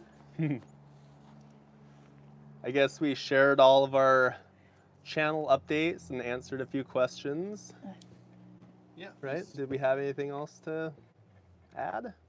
I don't think so. Yeah, we appreciate everybody joining us this afternoon and everyone that's followed our channel and subscribed and commented. And yeah, Just hanging out. we really yeah. appreciate all your support. We're very thankful, and you guys touch our heart so much. Thank you so much, guys. Yep. So we'll be back with some fishing soon. It might seem a little broke up, I'm guessing, huh, Matt? Because Yeah. we've got a little bit. We can go. We are going to go get some halibut on the big boat here in a couple of days. I've got 400 pounds of IFQ I can land on that. We're going to use that and have a custom process. So we've already got a couple of orders that we got to fill from that anyways. So that's going to work out good. So that video will probably be in there somewhere at some point. And then we might bounce back and forth between some salmon and Some backlog. and so just it's not chronological. It's just kind of gonna be a mismatch. Yeah, we're gonna of use stuff. this. I'm thinking we'll use this fall and winter to catch up on all our footage and kind of become current. And our goal going forward is to keep a more current update schedule, like maybe a couple of weeks back at the most, and that way it's easier just to like understand where we're at real time.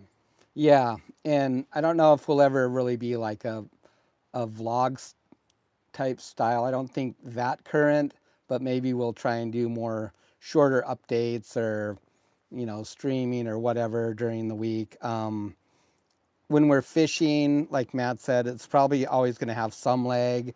And part of that has to do with fishing is fishing. And when fishing's good, if other guys are watching our channel, yeah. Yeah, you don't want to We're broadcast your location. We're kind of so. weird about that when we're out fishing. We don't like a lot of people around us. We're kind of nomads. Yeah, We get upset when we see boats on the horizon.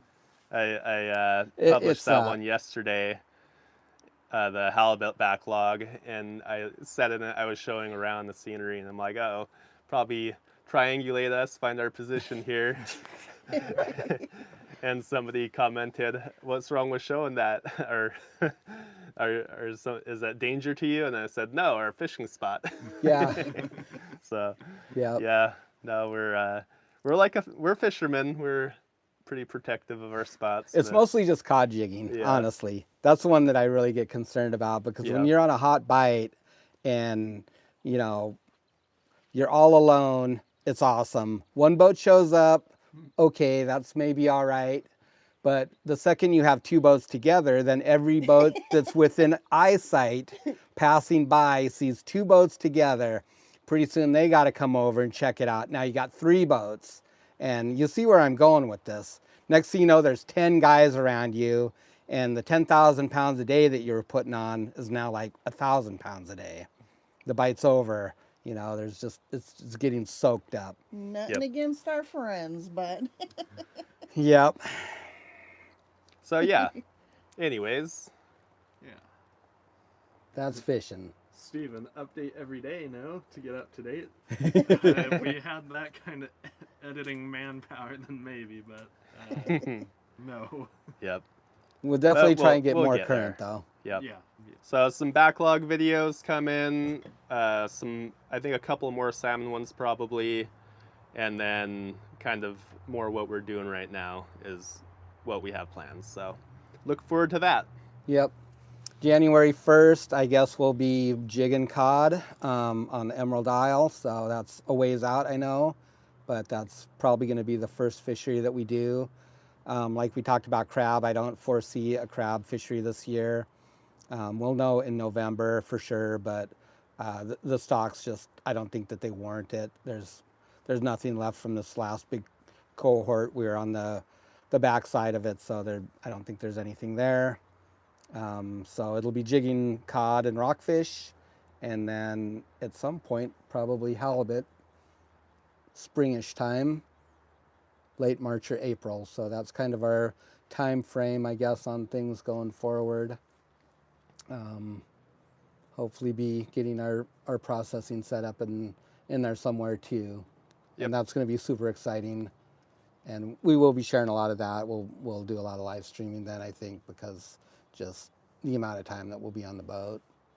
And that'll make it a little bit easier on our editor too. Yeah, it does. Yep. It's very helpful. Mm-hmm. Yeah, so I guess everybody, probably sign off here. Probably bored you all to death by now anyways, so.